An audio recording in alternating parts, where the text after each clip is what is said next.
It is a nationwide problem, one you have heard more and more about in the past year or so, and was painfully highlighted again this week. Another teen has taken his own life, according to his parents, after being bullied for years. This needs to be a wake-up call to everyone, that teenage bullying and teasing is an epidemic in this country. It all started last year when 16-year-old Katie Uffins told KGTV she was bullied so badly she feared for her life. The internet has become a weapon.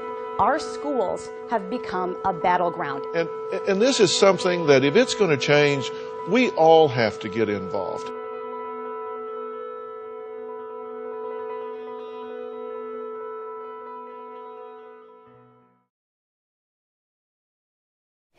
Care means to me, I don't know, compassion, not judging. What is it? It's, what does care stand for?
I guess care means like not judging before you get to know somebody. Even though you may not like somebody, you don't tease them about things that they can't help.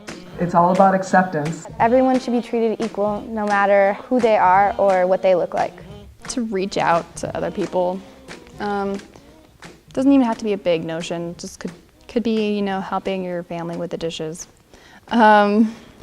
Just means to not lose that bit of humanity that you have in you. I have a friend who is African American and she is also Jewish.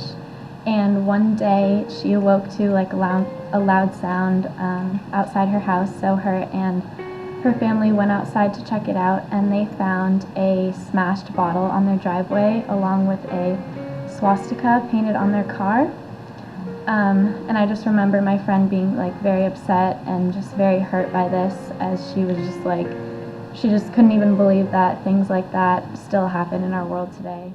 So sometimes when I'm walking down the street, people yell profanity and call me a ginger, and they throw things. Like one time it was a water balloon, other times it's been like a milk, like, you know, the little cartons of milk. It's not really fun getting stuff thrown at you. It just doesn't make you feel good. They're usually driving, so it's kind of hard to do anything about it, but if I could, I would. I mean, it's just kind of, I don't know why they do it, because it's just red hair. I don't know why they would do that, but if I could do anything, I would. There was this one time I was taking the BART with my girlfriend. We were going to go into the city and go to the Westfield, and I was going to take her out for lunch. And then we were sitting on BART, listening to music. She was taking a nap on my shoulder, and as soon as we started to hold hands and, you know, she rested her head on my shoulder, the woman next to me just immediately, like the train was moving, she just got up from her seat and moved to the opposite side of the train. And I was just like, okay, like really? You don't want to sit next to a young couple? Like, are you seriously that homophobic that you're literally scared of gays? People not only comment, but kind of, you know, butt my shoulder or something on purpose. So The only safe place for me really is at home. That's unfortunate, but I just deal with it. I'm a tough gal, so. Sophomore year of high school, I cut my hair really short. It was about 2.5 inches long. I knew I'd get a bunch of comments on it, and I didn't expect them to affect me because I figured I'd just let it go. And I mean, I knew it was going to happen, so it wasn't going to be a big deal. But one day I was walking down the hallway, and someone who I thought had been my friend yelled "fag" at me really loudly.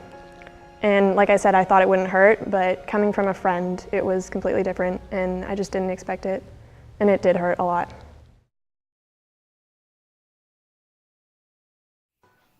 My name is Austin Franklin, and 3 weeks ago we had our Boy Scout troop in Moraga had a member denied his Eagle due to his sexual preferences.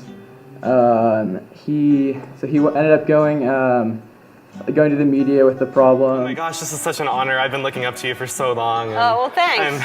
I'm amazed to be here. Thank you. I'm proud of you. I think Thank you're an you. amazing young man. I heard this story and right away wanted to have you on and let everyone hear this story. Okay, so, and you've wanted to be an Eagle Scout for how long?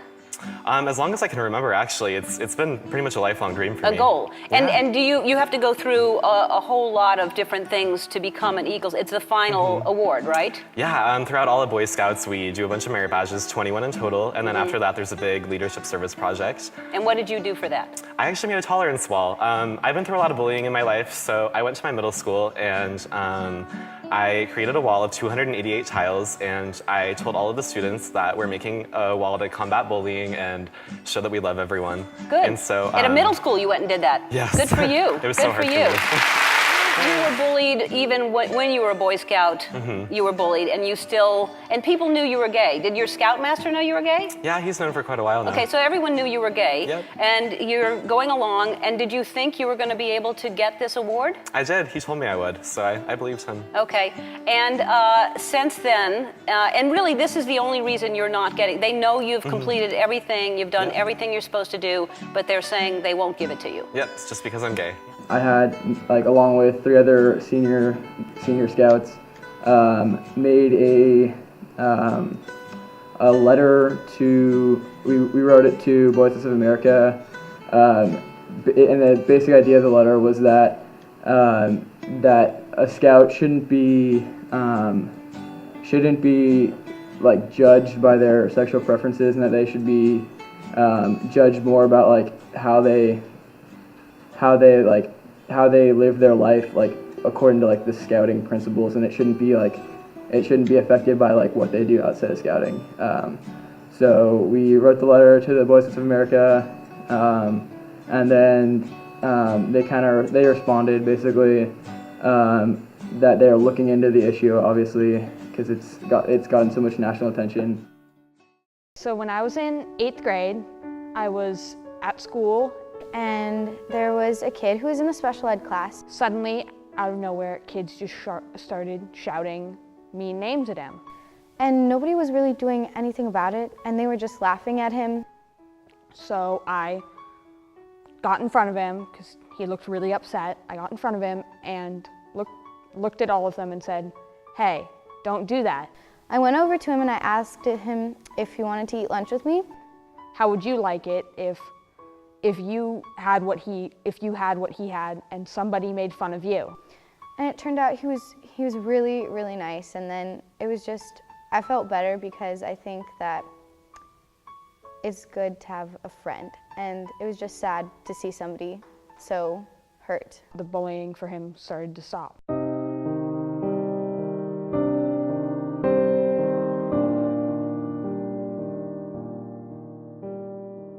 When I was in middle school, I was friends with a group of girls who treated me poorly.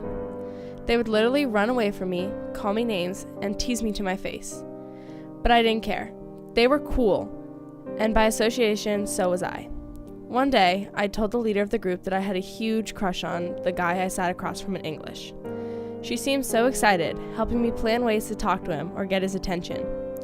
Her tactics must have worked, because within a few days, I started to get emails from said guy. After a few blissful weeks, the email started to turn nasty. The guy whom I was corresponding with called me names, told me I was worthless, and basically said that he could never like someone like me. I felt so useless and unwanted that I would lie awake at night wishing I could just disappear.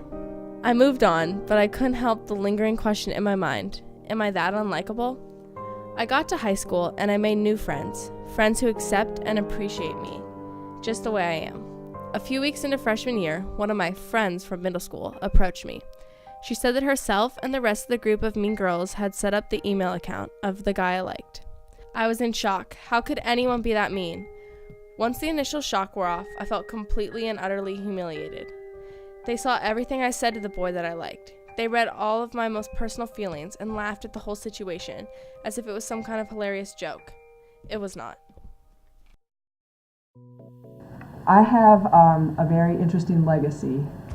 I have relatives actually who are lesbian and gay. My Uncle John was a gay man, and he died the year I was born, and I think that's so fascinating. And so when I came out, you'd think that someone in my family would tell me that I had an uncle who was gay, but did anyone do that? No. So I came out, no one told me that I had this uncle who was gay.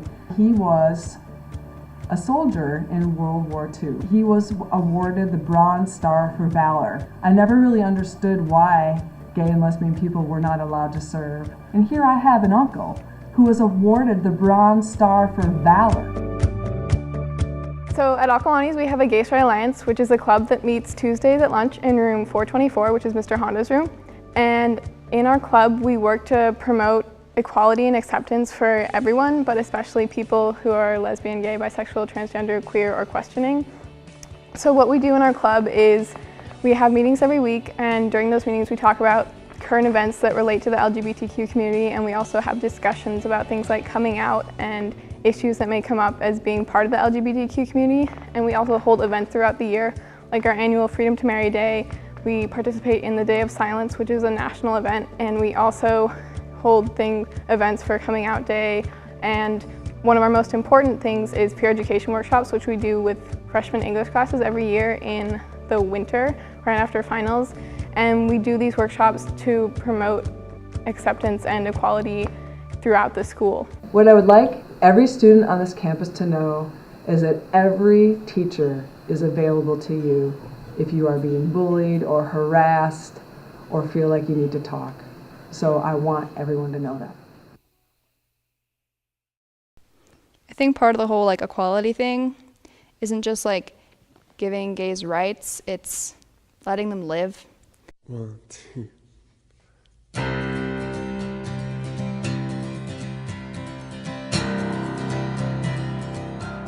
Still my heart and hold my tongue. I feel my time has come. Let me in, unlock the door. I never felt this way before,